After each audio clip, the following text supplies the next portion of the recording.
Salut les gens, ça fait un bail.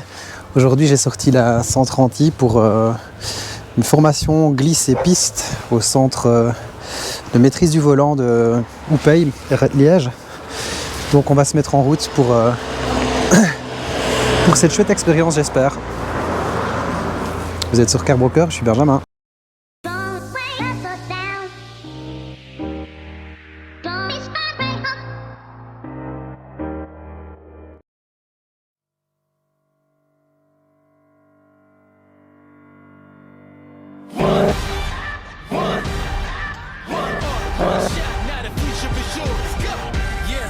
I was building on a lecture, verses coming daily under pressure, working on applying the scheme, the true stock trademark is at the edge of your dreams. I'm talking one shot for the kill, the priest come freeze up, straight drop in the chill. Alors, donc maintenant chacun des virages vont être des virages de travail, donc ça veut dire qu'on va tâcher de mettre la voiture en glisse dans tous les virages. Ouais.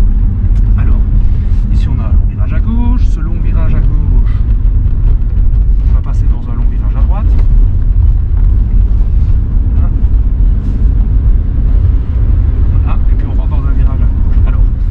Sur une voiture de propulsion, donc la puissance est transmise sur les roues arrière de la voiture. Donc il y a deux façons de faire glisser, comme je l'ai expliqué pendant la théorie. La première façon, il y a une façon difficile entre guillemets et facile entre guillemets également. La façon difficile, c'est que j'arrive avec une survitesse dans le virage, j'inscris la voiture et le fait de faire un lever de pied et de venir légèrement sur le frein, ben ça va délester le train arrière et donc ça va permettre de mettre la voiture en glisse. Ouais. Parfois on l'utilise aussi pour faire ce qu'on appelle des mises en glisse par freinage dégressif progressif. Plus tu freines, plus elle glisse. Moins tu freines, moins elle glisse. Et ça, c'est vraiment à des vitesses bien plus élevées. Donc j'arrive, voilà, je tourne, je lève le pied, je freine. Ah tiens, elle ne glisse pas. Pourquoi? Parce que pas assez de vitesse. Donc je n'avais pas ma vitesse limite que je recherchais. Donc pour ça, si je veux la mettre en glisse de cette façon, je suis obligé de prendre de la vitesse. Alors maintenant, il y a une autre façon de faire glisser une voiture propulsion, une façon un peu plus facile, c'est de le faire sur les gaz, sur le patinage des roues arrière. Mais pour ça, il y a une marche à suivre. Première chose, je me mets bien à l'extérieur et je dois entamer la glisse lors de l'inscription, mais jamais en étant à l'intérieur, parce que si je l'entame ici, je suis déjà dans les feuilles. Donc, 1, je lève le pied pour asseoir le train avant de par le transfert de charge. 2, j'inscris la voiture pour pouvoir donner une direction à cette voiture. 3, vu qu'il me manque de la vitesse, je vais devoir accélérer de façon relativement dynamique et ce en fonction de la vitesse. Donc j'arrive, je lève le pied, je tourne, j'accélère, je contre-braque. Ok, quand la voiture s'adresse, je rebrasse. Et pourquoi a-t-elle repris du grip cette voiture? Parce que tu as lâché les gaz. J'ai lâché les gaz, donc les roues arrière ont tourné de moins en moins vite de façon progressive et à un moment donné, les roues arrière ont arrêté de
dire.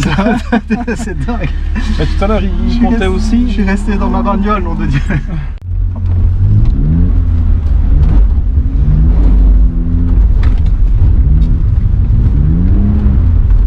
Gaz constant, gaz constant, gaz constant, gaz constant, constant, constant. Maintenant tu peux mettre un peu plus. Et ça part. Oui, pas mal. On est bien mis là. Le bleu, quand ça raccroche.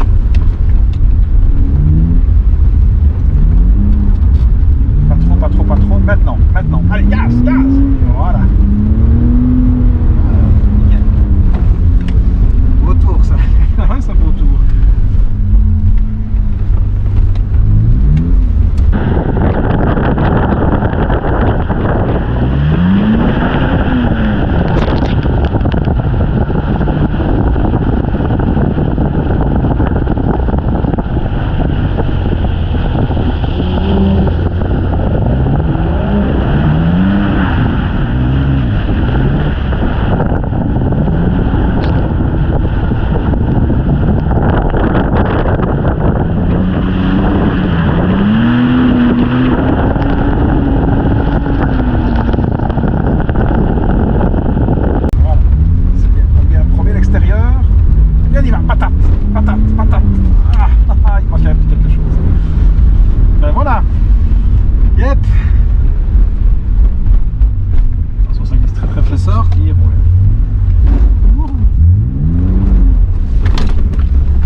Merci beaucoup. C'était vraiment le pied. J'espère que c'était profitable. Ouais, non, mais ça donne, ça donne envie de 1 et ça. On va se mettre plus loin. C'est important, je pense, tu vois, de revenir. Mais ça se travaille évidemment. Hein, ouais. C'est comme tout sport et c'est comme toute activité. On va se mettre en arrière. C'est encombré aujourd'hui. Et si tu as l'abonnement, c'est juste du roulage où on peut encore vous demander des. L'abonnement, c'est une demi-heure avec ou sans coach, comme tu veux. Si tu le sens sans coach, bah, tu peux le faire sans coach à ton rythme. Ouais. Si tu as besoin d'un coach, bah, on peut en prévoir. Ouais. Bah, voilà. Oh, merci à toi. On sort de 2 heures de roulage au centre de maîtrise du volant, plus 1 heure de théorie. Donc c'était quoi? C'était un stage feeling maîtrise privé. Et donc, putain, quel pied. C'était top. Donc ça consiste en quoi? Ça consiste, c'est pour ceux qui ont déjà fait un stage de conduite défensive. Donc ça c'est plus axé route, on va dire. Ça consiste à le stage de conduite défensive, à avoir les bases de technique du regard, évitement d'obstacles, etc. Glisse sur virage, sous virage. Et donc l'après-midi, on se concentre plus sur l'aspect pilotage. Et comme vous l'avez vu dans les images, donc vous le verrez dans les images, voilà, on se fait tout petit parce que on est sur une piste qui est détrempée avec des limites d'adhérence qui sont très basses. Et voilà, la voiture part dans tous les sens. Et c'est vraiment pas facile, donc c'est vraiment incroyable. On a des super moniteurs. Et c'est quelque chose qui donne envie de continuer et d'approfondir. Pourquoi? Parce que on se rend compte finalement que malgré une certaine expérience que je pense avoir, ou que je pensais avoir en tout cas, il y a encore des choses à améliorer. Et c'est très très bien parce que ça permet de connaître les limites de sa voiture. Et surtout en propulsion comme celle-ci, voilà, on se rend compte des difficultés à parfois garder une voiture sur la piste. Et surtout la technique du regard. Voilà, qu'est-ce que j'ai constaté sur la 130 que je dois encore vous présenter, c'est que elle manque cruellement d'un autobloquant, surtout pour ce genre d'exercice, puisque la roue intérieure a toujours tendance à patiner très fort, puisqu'il y a toute la puissance qui est sur elle. Mais voilà, ici c'est pas trop gênant, certaines manœuvres si, mais sinon une fois que la dérive est bien amorcée, ça va tout seul. Au niveau budget, qu'est-ce que ça coûte ce genre de journée? Et donc ici moi c'était la demi-journée, on est à 370 € donc pour les 3 heures, donc 2 heures de roulage avec mon véhicule. Ça revient à 370 plus la théorie, et alors il y a possibilité, si vous n'avez pas de véhicule donc qui soit un peu sympa, donc soit de propulsion, soit 4 roues motrices avec évidemment l'ESP qui doit être entièrement déconnectable, sinon c'est pas possible. Et donc si vous ne l'avez pas, il y a possibilité d'utiliser les voitures du centre qui sont 2 Porsche, une Cayman et une autre Cayman GT quelque chose. Voilà, Donc chouette expérience que je conseille vraiment et surtout pour moi ça me permettra de mieux appréhender les sorties pistes en track day. Donc c'est vraiment quelque chose que je conseille et on en reparlera puisque je pense envisager l'abonnement qui permet de rouler alors pour 400 € les 8 séances qui permet de rouler sur la piste du CMV avec coaching. Donc le coaching est inclus dans les 400 €. Donc vous pouvez clairement y aller et de nouveau perfectionner les choses.